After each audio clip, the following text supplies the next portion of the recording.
Section 22-7 covers switching regulators, which is really just a variation on the switch mode power supply. So let's review those for a moment. In the switch mode power supply, we use a transistor, which we're using in switching mode, and we use it to turn on and off and create a current through the primary coil on this transformer. That gets reduced down on a 10-to-1 ratio, and I generate current in the secondary coil, which gets filtered by the LC network, and then I get a relatively constant DC voltage at this point, which I'm measuring at 12 volts. So this is a DC to DC converter. I've started with 120 volts DC, and I've ended up with 12 volts DC. Now, I don't really need the transformer to make this all work. All I really need to do is pulse this point right here, high and low, and it'll get filtered by the LC network, generating a DC voltage. And that's how the switching regulator works. It applies this voltage to the input of an LC network. So here's an example of a switching regulator, and really it's just another DC to DC converter. I have a voltage in here, let's say 12 volts, and I have a voltage out here, let's say 5 volts. And by turning this switch on and off, I create a current into this inductor, and it's filtered by the LC network, and I get a steady 5 volts out. Now, the switch in this circuit isn't a real physical contact switch. It's actually a transistor, and the transistor is turned on and off, which is used to drive current into the LC network. Now, there's a new component that's been added to this circuit, and it's this diode right here. And its purpose is to keep the transient from the inductor under control. Let me explain where that transient comes from. If I have current going through this inductor, then this side will be positive and this side will be negative because the transistor is closed, which forces current through the inductor, and the side that the current enters is positive and the side that it leaves is negative. So when I'm driving current into the inductor, it has this polarity, and current is going in this direction. However, an inductor does not like its current to change instantaneously. So when the switch opens on this side here, what it wants to do is it wants to continue to drive current in that direction. And in order to do that, the inductor has to reverse polarity. So this side has to become positive, and then this side has to become negative. While on the positive side here, it's connected to the 5 volt supply. The capacitor doesn't like to change its voltage instantaneously, so the voltage on this side wants to stay at 5.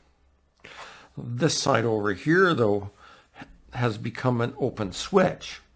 And because it's an open, what can happen is that this wire here will now go negative, and it'll fly off to a very high negative value, because it's an inductive current being driven into an open, so you will get a large inductive spike on this point.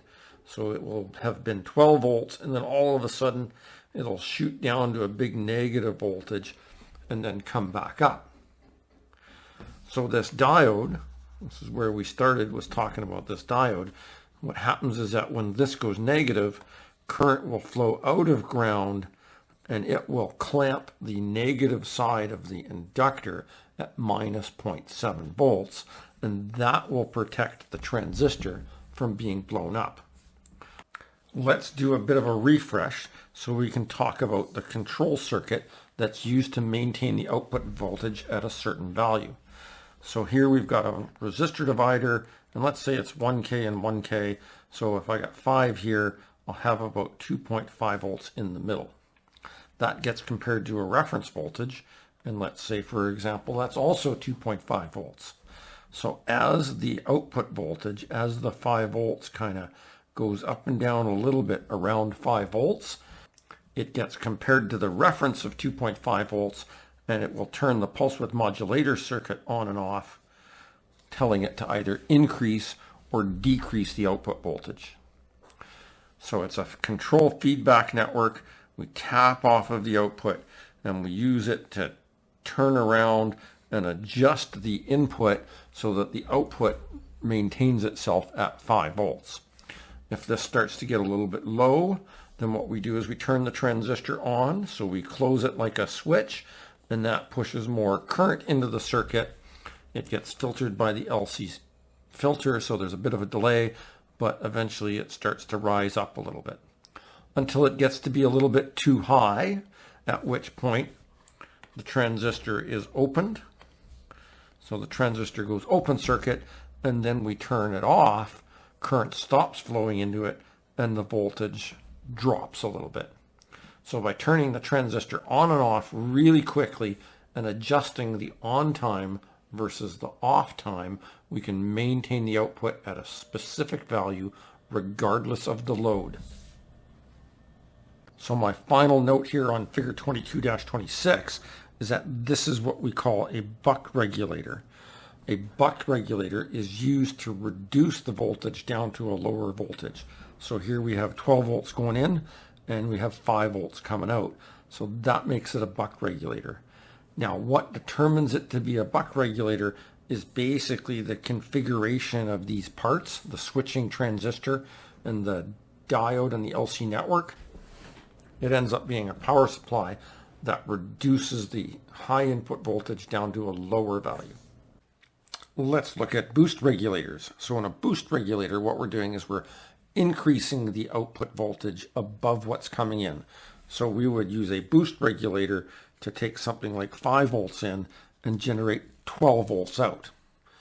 Now, in order to create a boost regulator, what you do is you take the same basic 4 components, the inductor, the transistor, the diode, and the capacitor, and you reorganize those to create a higher voltage instead of a lower voltage. Let's take a look at how that's done. So number one, the switch here isn't really a switch. It's a transistor that grounds the inductor. So when I turn this transistor on like a switch, what happens is I force a whole bunch of current to go through the inductor into ground. I let the current build up and then I open that switch. So I turn around and I open that transistor switch. Well, the current in the inductor wants to be exactly the same after the transistor opened as it was before. So in order to continue driving the current, what happens is the inductor, it wants to drive current this way. So this end is positive and this end is negative. This becomes very positive. This point here is connected to 5 volts. So what it does is it has a voltage spike that appears here. And the current basically goes in and charges up this capacitor. And because we've built up current in the inductor and then released it into the capacitor, we can end up with a voltage which is higher than what we started with, charging up the capacitor. So we let the current build by shorting the inductor to ground, and then we release it and we use it to charge up this capacitor. So we put 5 volts in, we get 12 volts out. That is a boost regulator. Now the feedback and control of a boost regulator is done in exactly the same manner as a buck regulator. I tap off some of the output voltage here and I reduce it down with a resistor divider network to something that I can compare to a reference. Let's say 2.5 volts. So the reference is 2.5 and we reduce down the output to 2.5. Now when the output goes too low, what we want to do is turn this transistor off and have the inductor start shooting current into the capacitor and bring the output voltage up. So when the output goes too low, we turn this transistor off and then the voltage starts rising again until it goes too high, and then we turn this transistor back on again, which redirects the current from charging the capacitor and it starts passing it to ground, and then the output will drop. So in summary, the boost regulator, we turn a transistor on, we allow current to build up an inductor by connecting one end of it to ground. When the current has built up, we open the circuit, we open the transistor. The current needs to go someplace, so it goes over here and it charges up a capacitor and it will charge it up to a higher voltage than what we started with. So now we have a DC to DC converter where we boost the voltage from one side to another. Okay, so we've talked about buck regulators, which step down, and boost regulators, which increase the output voltage. The third most basic topology is something called a buck boost regulator, which will both increase and decrease the output voltage. Now the textbook starts off and it says that a buck boost regulator always produces a negative output voltage. There are a couple of caveats on that if you do it with only the parts we've introduced so far, then you got to do it using a negative voltage. But if you add more parts, then you do not have to create a negative output. So keep that in mind when we're looking at this, that there's limits on parts availability that necessitates the negative output voltage. So if you limit yourself to one transistor, which is here, a diode, an inductor, and a capacitor, then you need to create a negative output voltage on your buck boost regulator. And the problem is really in this control circuitry here, in that if you do it with a positive input voltage, if you want to create a higher positive and a lower positive input voltage, then sometimes you want to do a voltage that is greater than what's coming in, and sometimes you want to create a voltage that's less than what's coming in. If you want to keep it down to one set of circuits, then what you can do is you can have your input voltage here, which is a positive voltage, and then you can output one or more negative voltages. So you could have minus 5 volts and you could have minus 12 volts, because basically all of these are less than what's coming in.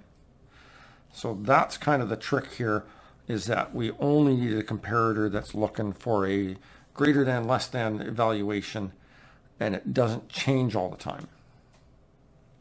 So how do we create negative voltages?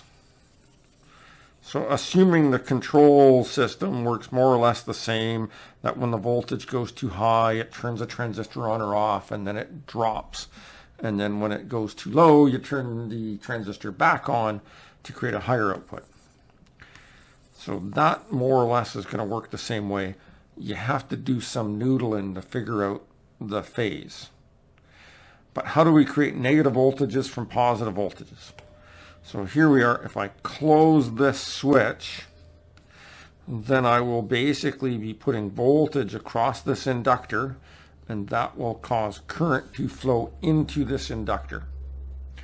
I allow that current to build in the inductor, and then I flip this switch open. So when I flip this open, now the inductor, it wants to continue pushing current in the same direction.